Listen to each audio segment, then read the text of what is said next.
नमस्कार। मेरा नाम हुआ डॉक्टर स्वाधीन कुमार जैना और आज का जो टॉपिक है वो है स्ट्रोक एंड पैरालाइज्ड केयर।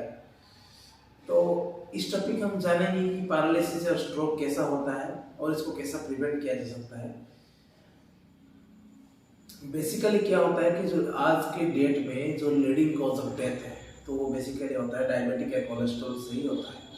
देखिए, डायबिटीज कोलेस्ट्रॉल होने से किसका डेथ नहीं होता है। अगर मान लीजिए किसी बंदा को कोलेस्ट्रॉल ज़्यादा है और वो कोलेस्ट्रॉल होने से ज़्यादा होने से किसका डेथ नहीं होता है। कोलेस्ट्रॉल एक रिस्क फैक्टर है, मतलब कोलेस्ट्रॉल होने से जो बीमारी होता है उसके वजह से वो डेथ होता है। जैसे ये एक मेन चीज़ होता है।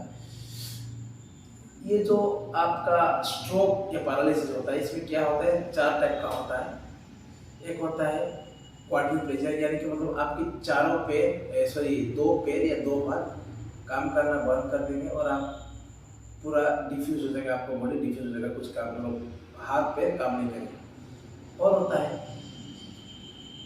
Hemiplegia. Hemiplegia in the sense कि आपको क्या होता है कि आपका राइट हैंड या राइट लेग एक साइड नहीं तो लेफ्ट साइड, मतलब इनके लेफ्ट हैंड और लेफ्ट साइड दो वन साइड मतलब पैरालिसिस होगा, उसको बोलते हैं हेमीप्लेजिया। और सबसे बड़ी होता है पैरालिसिस होता क्या है कि अगर हमारा जो जितने सारे पार्ट है उसमें जैसे होता है autonomic nervous system and central nervous system, इसमें दो चीज में बांटा गया है। ये सबका जो कंट्रोल करता है ब्रेन कंट्रोल करता है। ब्रेन का जो स्पाइनल कॉर्ड होता है, स्पाइनल कॉर्ड से सब ब्रांचेस गया है सब पार्ट से, कि हम लोग का जो हार्ट है वो हमारे कंट्रोल में नहीं है। लेकिन मान लीजिए मैं बात कर रहा हूँ, मैं लिख रहा हूँ, वो मेरे कंट्रोल में है, लेकिन हार्ट मेरे कंट्रोल में नहीं है। तो हमारा जो ब्रेन है वो कुछ चीज में कुछ लोग मतलब जैसे क्या है, कुछ पार्ट के अंदर डिवाइड कर दिया गया ब्रेन को। तो उसमें क्या होता है, कुछ पार्ट होता है ब्रेन का, कुछ कुछ लोब्स होता है, यानी कि कुछ पार्ट होता है जो हाथ कंट्रोल करता है, पैर कंट्रोल करता है, और कुछ पार्ट होता है जो ब्रेन कंट्रोल करता है और अपना किडनी भी कंट्रोल करता है। अगर मान लीजिए एक बंदा को मतलब एक हाथ और एक पैर उसका चालू करना बंद कर दिया, यानी कि उसको हेमिप्लेजिक हो गया। तो क्यों हो गया, क्योंकि वो जिस पार्ट से करंट आ रहा है ब्रेन का, जिस पार्ट, सब पार्ट नहीं है, जिस पार्ट से करंट आ रहा है और जिस पार्ट आपका hand and right leg control करता है, उसमें अगर कुछ प्रॉब्लम हो गया तो आपका हाथ या पैर काम करना बंद कर देता है। ये जो स्ट्रोक होता है क्या है, ये दो चीज का होता है कि हेमरेजिक होता है और इस्केमिक होता है। इसकेमिक क्या होता है कि अगर आपका जो ब्रेन है वो उसमें सब ब्लड सप्लाई भी है ब्रेन के अंदर, अगर ब्लड सप्लाई के अंदर कुछ मतलब जाम हो गया, क्लॉट हो गया, जैसे मान लीजिए जो हार्ट से जो ब्लड जा रहा है वो ब्रेन के अंदर उस पार्ट को नहीं जा पा रहा है, क्लॉट हो गया, जैसे मतलब ब्लॉकेज है। अगर मान लीजिए कि इस पाइप में आप पानी जा रहा है, अगर उसमें कुछ मतलब ब्लॉकेज हो गया तो पानी ठीक से नहीं पास होता है। तो उसके अंदर अगर हार्ट काम कर रहा है और हार्ट जो पंपिंग कर रहा है ब्लड उस ब्रेन के अंदर नहीं पहुंच पा रहा है, तो ब्लड नहीं जा पाने से क्या होता है कि ब्रेन का जो ऑक्सीजन का लेवल होता है वो कम हो जाता है, जिसकी वजह से वो जिस पार्ट हाथ, और जैसे मैंने पहले बताया कि हाथ और पैर को कंट्रोल करता है वो पहले ब्लॉक हो जाता है, जिसकी वजह से हाथ या पैर काम करना बंद कर देते हैं। सेकंड टाइप है जिसको बोलते हैं हेमरेजिक है, जिसके मतलब बोलते हैं चाहे वो एक्सीडेंटल हो या आपका ब्लड प्रेशर और कोलेस्ट्रॉल लेवल बढ़ने से होता है। क्या जैसे मैंने बताया कि अगर बंदा का कोलेस्ट्रॉल बढ़ रहा है, फॉर एग्जांपल आप दो पाइप से, एक पाइप में हम पानी पास करेंगे और एक पाइप में हम तेल पास करेंगे। अगर पूछेंगे कि किस पाइप में ठीक से फ्लो हो रहा है यानी जोर से फ्लो हो रहा है, तो होता है पानी। लेकिन तेल में क्या होता है, जो उसका फ्लो रेट पानी से कम रहता है। तो वो जो हार्ट हमारा ब्लड फ्लो करता है उसको होता है 72 बीट्स पर मिनट।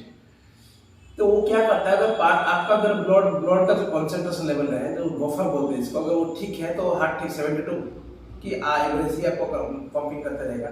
अगर आपका ब्लड जो है मोटा होते मतलब मोटा इन द सेंस कि आपका डेंसिटी बढ़ गया, इन्हें क्या है कोलेस्ट्रॉल बढ़ गया, तो क्या होता है हार्ट का पंपिंग जोर जोर होने लगे, क्योंकि उसको उतना स्पीड में ही ब्लड देना पड़ेगा उस पार्ट। तो उस दौरान क्या होता है कि जो हमारा जो हार्ट इतना जोर से पंपिंग कर देता है कि यहाँ से जो जाके जो ब्रेन में जो कैपिलरीज गया है यानी कि ब्लड वेसल्स गया है, वो रप्चर कर देता है।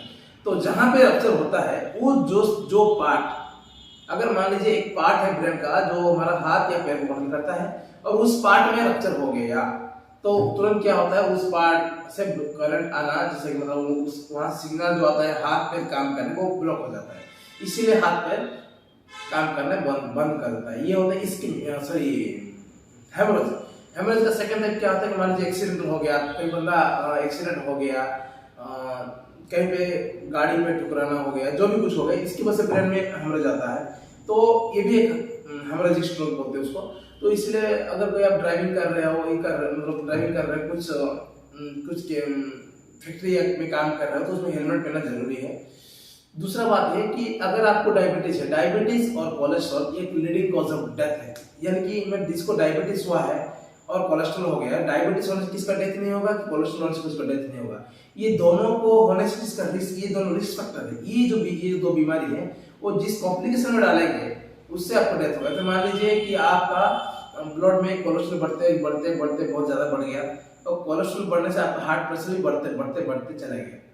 उसमें एक टाइम जो जैसे मैंने बताया कि यहाँ पे इतना जोर से प्रेशर हो जाएगा कि यहाँ पे ब्लड जाके यहाँ पे ब्लड वेसल फटा देता है, मतलब ये रप्चर हो जाता है, आपको पैरालिसिस होता है। तो दोस्तों ये बात ये है कि आपका ब्लड प्रेशर और आपका कोलेस्ट्रॉल लेवल यानी कि एलडीएल, दोस्तों मैं यहाँ पे बता दूं कि आपका जो ब्लड कोलेस्ट्रॉल जो बोलते हैं, कोलेस्ट्रॉल एक पार्ट होता है, उसको बोलते हैं lipid profile test. Lipid profile में 5 होता है, 5 कंपोनेंट होते हैं, जैसे कि पहला होता है ट्राइग्लिसराइड है, VLDL होता है, ट्राइग्लिसराइड होता है, तो ये 4 कंपोनेंट है। उसमें से अगर मान लीजिए आपका जो है कोलेस्ट्रॉल एक पार्ट है, कोलेस्ट्रॉल एक पार्ट है, ये जो टेस्ट अगर करेंगे आप ओवरऑल टेस्ट करेंगे, इसमें 5 कंपोनेंट होते हैं, जैसे HDL, LDL, triglyceride, VLDL and cholesterol.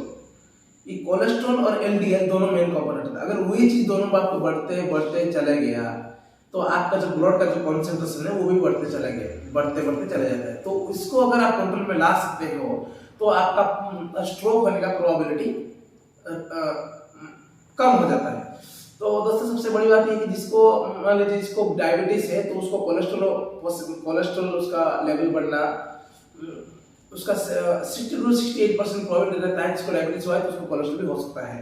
तो मैं ये बताना चाहूंगा दोस्तों कि अगर आपको डायबिटिक है तो आप डायबिटिक प्रोफाइल के साथ अपना लिपिड प्रोफाइल टेस्ट भी करना जरूरी है, क्योंकि आपको पता चलेगा कि मैं किस लेवल में जा रहा हूँ और मुझे कॉम्प्लिकेशन होने वाला है कि नहीं होने वाला है। तो इसमें ये गेटवे है कि आपको पता चल जाएगा कि मैं रिस्क में हूँ या रिस्क यानी खतरा में हूँ कि नहीं खतरा में नहीं हूँ, जिसकी वजह से आप अपने को